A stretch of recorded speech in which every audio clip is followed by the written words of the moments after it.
Tu dis à ton enfant qui est prostituée. Et ça, ça déjà prostituée.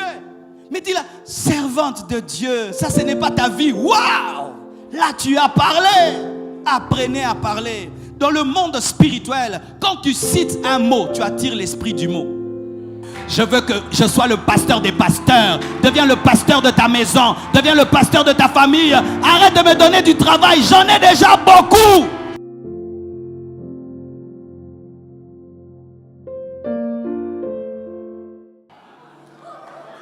Donne-moi la main. Vous savez que les études ont changé. C'est nous au Congo, on continue toujours à étudier comme en 1930. Oui, comme en 40-45. Ces derniers temps, on étudie comme ça, vous savez. Tu étudies selon ta destinée. Dès le départ, quand tu es enfant, on te positionne. On ne t'encombre pas de connaissances dont tu n'as pas besoin. Moi, je suis mécanicien. Oh, circonférence, et à terre, oh, magma, oh, U. Non, ça, oh, ni.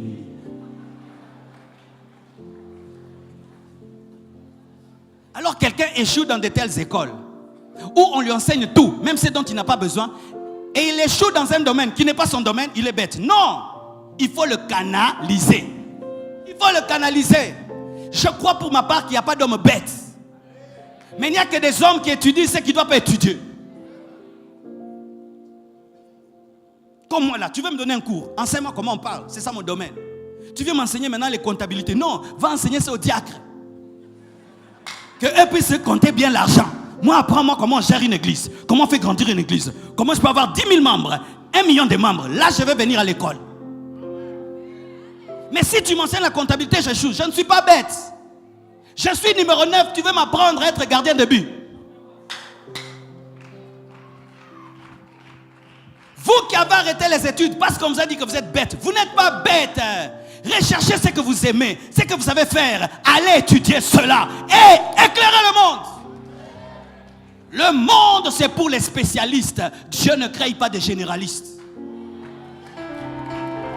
Le problème, c'est que les études actuelles en forment des généralistes. Je vais étudier la mathématique. Vous mettez les cours d'éducation physique. Oh, des dessins. J'en ai pas besoin. Mais Nathan Gara pour les gars. Nana dessinera. Qui a étudié le dessin? Qui dessine? Pas moi. Parce que le système n'a pas encore changé, tu risques d'échouer. Amen. Prophétisez sur vos familles. Déclarez qu'elles vont changer. Déclarez qu'elles sont bénies. Réveille-toi le matin, bénis ta maison. Bénis ta femme. Ne dis pas qu'elle est mauvaise, elle sera mauvaise. Ne dis pas que ton mari est un impudique, il sera davantage impudique. Dis-lui que c'est un serviteur de Dieu qui s'ignore. Dis-lui, tu es un serviteur de Dieu qui s'ignore. Ne dis pas à ton mari ce que tu vois en lui, mais dis ce que Dieu t'a révélé qu'il est. Ne dis pas aux os qui sont os, parce qu'ils le sont déjà. Tu dis à ton enfant qui est prostituée. Et ça, ça déjà prostituée. Mais dis-la, servante de Dieu, ça ce n'est pas ta vie. Waouh! Là tu as parlé. Apprenez à parler. Dans le monde spirituel, quand tu cites un mot, tu attires l'esprit du mot. Joel Osteen le dit. Il dit, faites attention à ce que vous dites. Ne prononcez pas les mots sans comprendre ce que vous faites. Car tout mot prononcé attire l'esprit du mot. C'est pourquoi lui-même, quand il est fatigué, si tu dis, Joël, tu es fatigué, il dit, non, j'ai besoin de repos. Différent. Quand je dis j'ai besoin de repos, j'attire le repos. Mais quand je dis je suis fatigué, j'attire la fatigue. Tu as une famille merveilleuse. Même si elle est détruite, moi je déclare qu'elle est merveilleuse. Alléluia. Apprenez à voir au-delà de la tempête la paix. Apprenez à voir au-delà du péché la sainteté. Apprenez à voir au-delà des tombes une armée. Bénis ton mari, bénis ta femme. Une femme qui maudit tout le temps son mari. Regarde cet homme pauvre, il sera davantage pauvre. C'est un irresponsable, il le sera davantage. Ton mari ne devient pas grand parce que tu le maudis. Tes enfants ne deviennent pas grands parce que tu n'es pas un coach de leur vie. Apprends à pousser tes enfants avec tes paroles. Chaque fois que ton mari va chercher le travail, même s'il n'a rien, dis-lui tu es un homme. Tu es un homme courageux. Tu es un grand homme. Tu finiras par le devenir. Et il est boosté. Mais imagine, tu te réveilles à 4 heures du matin. Et te dit, l'amour est sous. Ok. Comme ça là. Courage. Courage. Ok, si on te dit non ici, tu rentres à la maison. Et si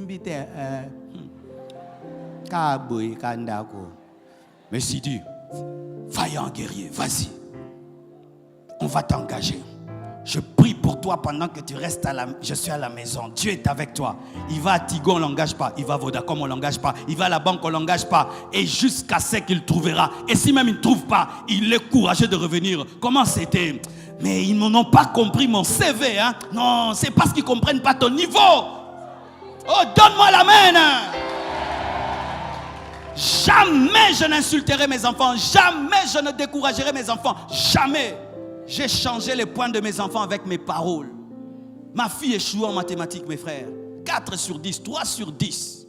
Quand elle rentre, pourquoi? Madame a dit que je suis bête. Hé, tu dis à ma fille bête. Tobimelaï.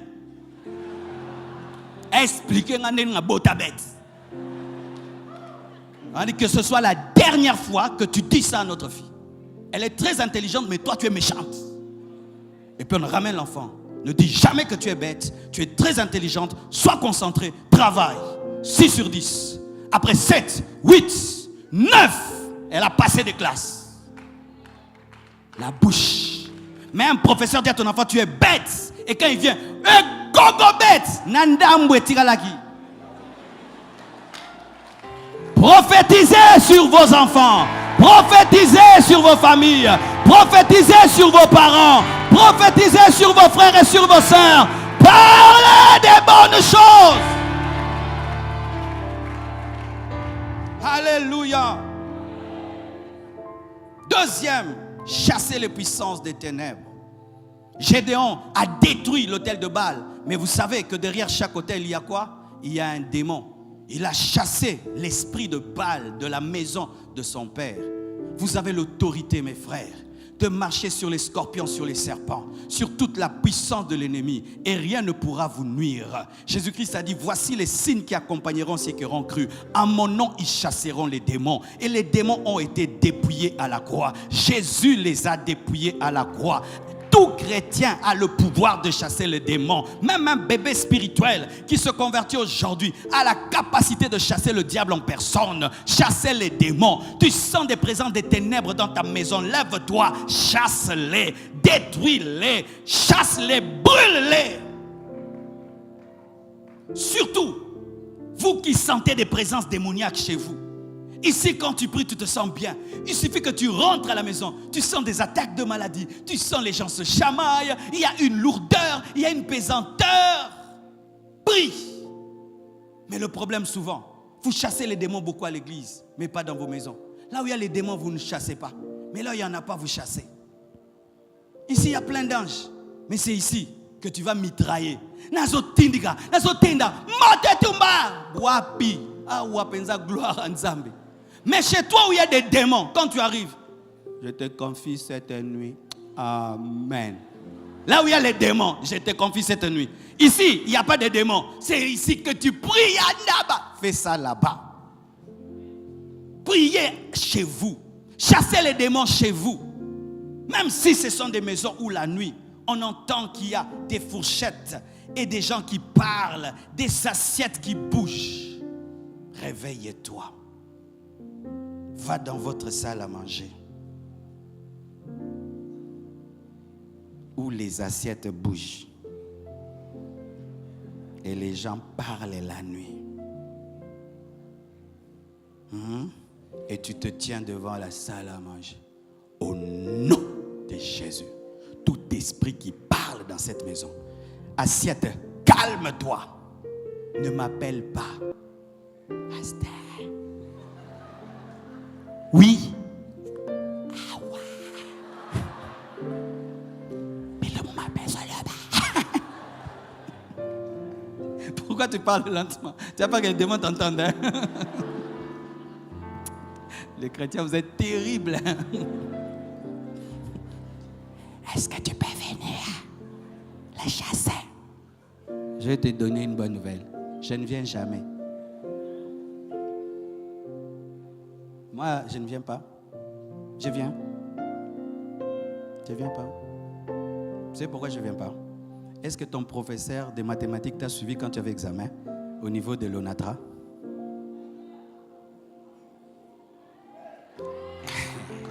Est-ce que Samuel était là lorsque David devait vaincre Goliath? Mais il a dit, le Dieu qui m'a donné la victoire sur le lion, sur l'ours, me donnera la victoire sur toi. L'onction était là, mais Samuel ne devait pas être là. La plupart des temps, vous êtes comme des Saoul qui suivent tout le temps Samuel, vous le cherchez dans la tombe, c'est pourquoi vous mourrez. Mais vous devez être comme des David qui ne cherchent pas Samuel, mais qui cherchent l'éternel de Samuel. C'est alors que vous allez vaincre. Mais votre problème, c'est que chaque fois que vous êtes devant Goliath, Samuel! Samuel! Pasteur! Mon enfant est tombé. Les démons parlent à lui. Viens. Je ne viens pas. Chasse toi-même. Et quand tu vas chasser, tu dis, démon sort. Les démons partent, tu dis, j'ai des choses.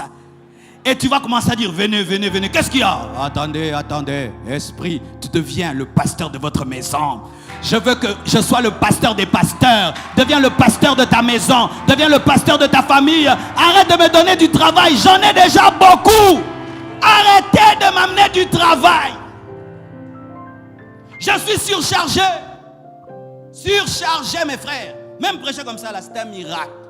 Mardi, j'ai prêché. Mercredi, vendredi, samedi, j'ai été avec des hommes de Dieu jusque le soir. Je vais prêcher 3 fois. Et puis, je vais prêcher. Et toi, un seul petit démon te dérange. Le pasteur Marcelo, non, ne me cherche pas. J'ai trop de boulot. Jésus-Christ n'a pas fait marcher tous les paralytiques d'Israël. Sinon, Pierre n'allait pas faire marcher celui qui était à la porte de la baie. Il a laissé à Pierre pour qu'il sache qu'il a reçu quelque chose. Et puis qu'il puisse dire, je n'ai ni or ni argent, mais ce que j'ai, je te le donne. Mais si Jésus avait ressuscité tout le monde, guéri tout le monde, qu'est-ce que Pierre allait faire? Je dois te laisser quand même, toi aussi, tu puisses savoir que tu as quelque chose. Je ne crois pas ces églises-là où pour qu'un malade soit guéri, le pasteur doit toucher. Pour qu'un démon soit chassé, ça, ce n'est pas l'église. Ce sont des gourous, des sectes avec le pasteur comme Dieu. Je ne suis pas le Dieu de cette église. Vous avez Jésus. Moi, je ne suis qu'un petit serviteur. Vous avez Jésus. Moi, je ne suis qu'un petit serviteur. Pour toute chose, le pasteur doit toucher. Ce n'est pas la Bible. Guérissez les malades, amenez-les guéris ici. Guérissez les fous, amenez-les guéris ici. Chassez les démons, amenez les captifs. Philippe était un diacre, mais il a amené un réveil. Et oui, moi je dors. Je suis un pasteur qui dort. Je travaille trop, je dors beaucoup. Vous voulez quoi? Que je vous mente? Que quand vous dormez, moi je suis debout sur vos âmes.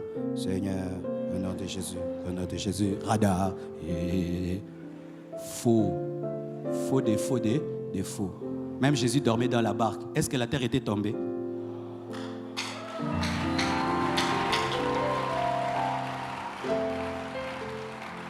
Vous connaîtrez la vérité et la vérité fera grandir.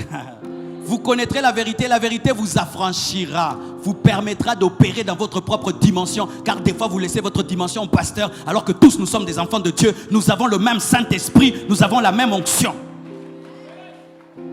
Ma tâche, c'est vous enseigner. Votre tâche, c'est d'appliquer. Ton professeur n'est pas dans ta vie. Il t'a donné cours et c'est toi qui appliques les cours. Mais vous voulez que le pasteur vous donne cours et jusque dans votre vie, qu'il fasse tout. Vous serez toujours des bébés spirituels. Où est mon pasteur? Où est mon pasteur? Où est mon pasteur? J'étais au pied de mon pasteur que 4 ans. 4 ans, de 92 à 96, 4 ans. Il m'a imposé les mains, il est allé aux États-Unis. Tout ce que j'ai fait sans lui. Je dis, pasteur, envoie-moi une prédication. Pasteur, on fait comment? On fait comment? Des cas. Pasteur, on fait comment? Non, il m'a formé que 4 ans. 4 ans. 4 ans. À 21 ans, il m'a libéré. 21 ans. 23 ans, pasteur. Mais vous avez 10 ans dans le Seigneur, 7 ans dans le Seigneur, tous les cas, Marcelo, mes frères et sœurs. J'irai dans toutes vos familles. J'irai pas dans toutes vos familles. J'irai dans vos villages. J'irai pas dans tous vos villages. Mais toi, tu peux prendre un avion. Tu vas dans ton village et tu délivres ta famille. Pas moi, mes frères. De telles églises ne sont pas bibliques. Elles empêchent un puissant réveil lorsque tout converge vers l'homme de Dieu. Et souvent les hommes de Dieu aujourd'hui vous volent votre pouvoir en vous montrant que vous ne pouvez pas. C'est le pasteur qui peut. Non. Vous chasserez les démons. Tout disciple chasse les démons. Amen. Amen. J'ai amené ma famille à Jésus, pas en tant que pasteur, en tant qu'un chrétien, en tant qu'enfant de Dieu, pas en tant que pasteur. Terminons. Il faut fermer les portes d'entrée. Gédéon n'a pas seulement détruit l'autel, il a brûlé l'autel de Baal sur l'autel de Dieu. Il a consumé, il a offert cet autel sur l'autel de Dieu. Il faut fermer les portes. Purifiez vos maisons. Enlevez les fétiches de vos maisons. Enlevez les statues de vos maisons. Enlevez les encens de vos maisons. Enlevez les eaux bénites de vos maisons. Enlevez les talismans de vos maisons. Enlevez les biens volés de vos maisons. Enlevez les biens mal acquis de vos maisons. Tout ce qui peut être une porte d'entrée, enlevez cela. Brisez toute relation qui ouvre la porte à Satan. Détruisez et fermez la porte. On ferme la porte en se sanctifiant, en prenant la décision de ne plus jamais revenir aux choses qui ont ouvert la porte à Satan. Et aussi en restituant tout ce qui peut permettre à Satan de revendiquer de la place dans la maison. Aujourd'hui, vous devez faire très attention avec les figurines des enfants. Vous connaissez les figurines? Les représentations des super héros. Batman, ceci. Moi, tout ça, là, j'ai enlevé de ma maison. Oh non, non, non. Oh, dessin animé, non. Comment un dessin animé qui ressemble à un homme en chauve-souris comme ça? Non, non, non, non. Un dessin animé, tu vois, un dragon. Un dragon, c'est le diable. Enlevez ces choses, des dragons dans les enfants, les trucs, tout ce qui est satanique, tout ce qui est super pouvoir. Enlevez ça, enlevez ça. Les posters des stars et tout, enlevez ça. Tout ce qui est idolâtrique, enlevez. Les statues, enlevez. Les chapelets, enlevez ça. Enlevez ça. Des photos des prophètes qui protègent la maison, enlevez ça. Enlevez ça. Enlevez les fils sous les hanches. Brûlez ça. À Brazzaville, pendant qu'on a prêché, un magicien a confessé la magie. Et il a emmené les objets magiques, les pochettes magiques et tout. Il a emmené pour qu'on brûle. C'est ce qu'on fait.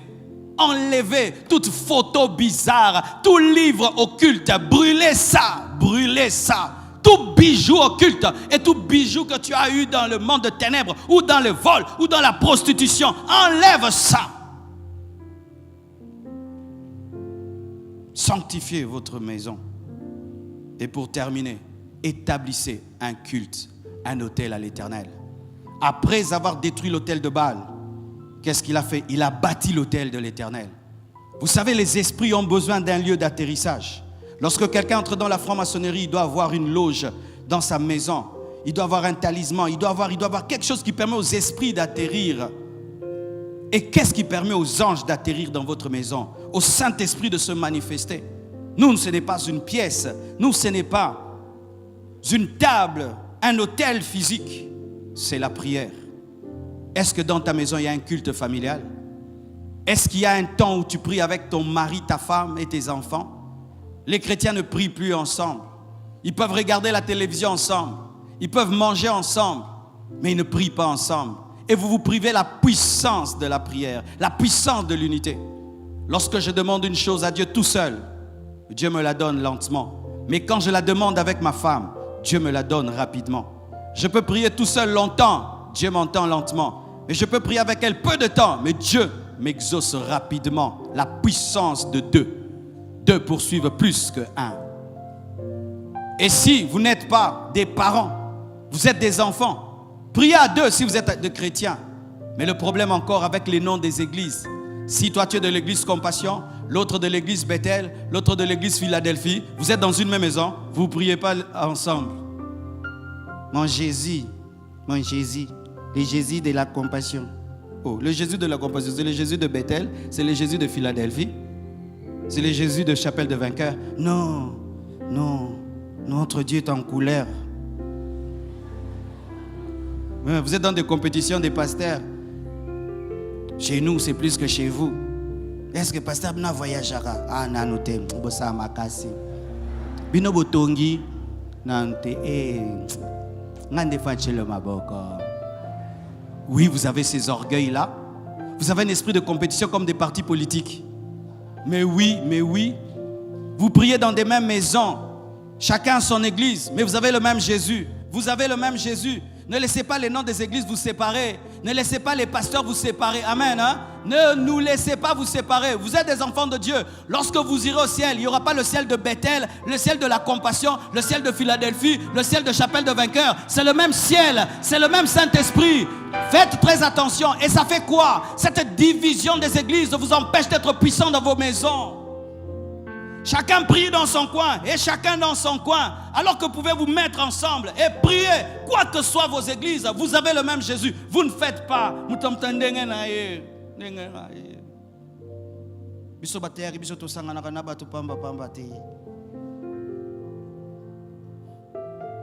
Chers pasteurs, arrêtons ces choses. De prêcher à nos fidèles comme s'ils sont des super fidèles. Pasteur, arrêtons ces choses d'élever nos églises au-dessus des autres. Pasteur, arrêtons ces choses de glorifier tout le temps nos églises au lieu d'élever le nom de Jésus. Le nom d'aucune église sauve. Mais aujourd'hui, tellement que nous aimons nos visions, nos ministères, on commence à trop élever nos ministères comme si la compassion dépassait Jésus. Non, mes frères! Moi, je ne suis pas converti à la compassion, ça n'existait pas. Moi, j'ai été formé dans une église de 20 personnes. Sans sainteté, sans baffle, sans tôle. Mais je suis ce que je suis. Mais aujourd'hui, c'est nos églises. Et les pasteurs élèvent maintenant trop leurs églises, trop leurs ministères. Et ils inculquent à leurs fidèles, qui sont des super fidèles parce qu'ils prient dans leurs églises. Ça, c'est l'esprit de commerce. Esprit de commerce comme des hôtels, 5 étoiles, 4 étoiles. Donne-moi la main, je vais parler. L'église la plus grande, Dieu seul la connaît. Ce n'est pas la moquette, ce n'est pas le temple, ce n'est pas le nombre de fidèles, ce n'est pas le français du pasteur, ni les voyages du pasteur. C'est ce que Dieu sait. Dieu seul sait. Maintenant, ça fait quoi? Si quelqu'un prie dans une église classe, où l'église est grande, l'église est belle, le pasteur parle français, le pasteur... Toi, tu pries dans une église là-bas, au fin fond là-bas, Maloueka et tout. Si c'est ta soeur qui prie chez ce pasteur de Maloueka, qui parle en lingala, qui a une église de 40 personnes. Oh, prie pas. Parce que dans le principe, dans notre église, on ne prie pas à 4 heures du matin. La maladie. Vous savez pourquoi? Si tu as 3 enfants qui prient dans la maison, Regazakaba, Shakarezakamaya. Les démons sont en débandade. Mais ils font quoi? Que tu sois seul en train de prier. Parce que le jour où tu te fatigues, il n'y a pas le feu dans la maison. Mais si vous êtes ensemble, tu peux dire: oh, tu ne pries pas. Oh, tu n'as pas prié. Viens, on va prier. Et vous tous serez forts. Mais chacun court comme s'il a son propre Jésus, alors que nous avons le même Jésus. Qui est Paul? Qui est Barnabas? Ils ne sont rien du tout. C'est Dieu qui fait croître. Et c'est lui l'auteur de cette œuvre. Établissez un culte familial. Priez ensemble, jeûnez ensemble, invoquez Dieu ensemble et l'atmosphère sera changée. Que Dieu vous bénisse abondamment.